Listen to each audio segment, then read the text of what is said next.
Good morning সবাইকে। সকালে উঠেই আগে আমার গাছগুলোকে জল দিচ্ছি। এগুলো আমার ঘরের গাছ, তো ওদেরকে ভালো করে জল দিয়ে ডাইনিং রুমের যে গাছগুলো আছে ওগুলোকে একটু স্প্রে করে দিচ্ছি। ডাইরেক্ট জল দিই না, কারণ তলা দিয়ে পড়ে যায় জলগুলো, তাই জন্য স্প্রে করি। ঘরের গাছগুলোকে বেশিরভাগ দিন আমিই দিই, কিন্তু বাইরেরগুলোকে বাবা আর দাদু মিলে দেয়।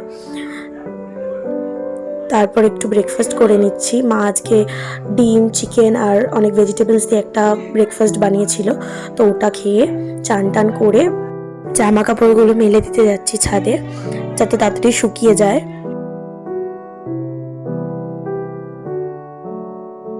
এরপর পুজো করে নিচ্ছি। বেশিরভাগ দিন আমি পুজো করি, কিন্তু যখন আমি বাড়িতে থাকি না তখন মা পুজো করে।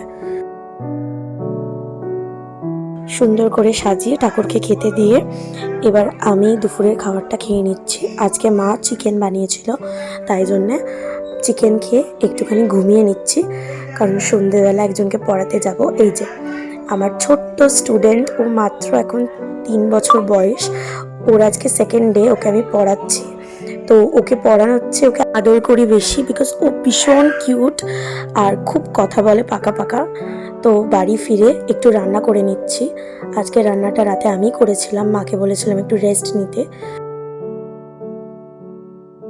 আজকে অনেক কিছু বানিয়েছিলাম, চিলি চিকেন, ডিম তড়কা। শুধু রুটিটা বাইরে থেকে কিনে এনেছিল, আর ভাই এনেছিল কোল্ড ড্রিঙ্কস, তার জন্য মায়ের দিয়ে অনেকটা ঝাড়ও খেয়েছিল।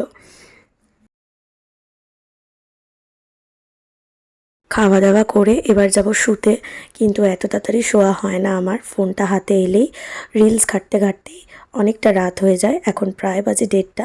তো চলো, টাটা।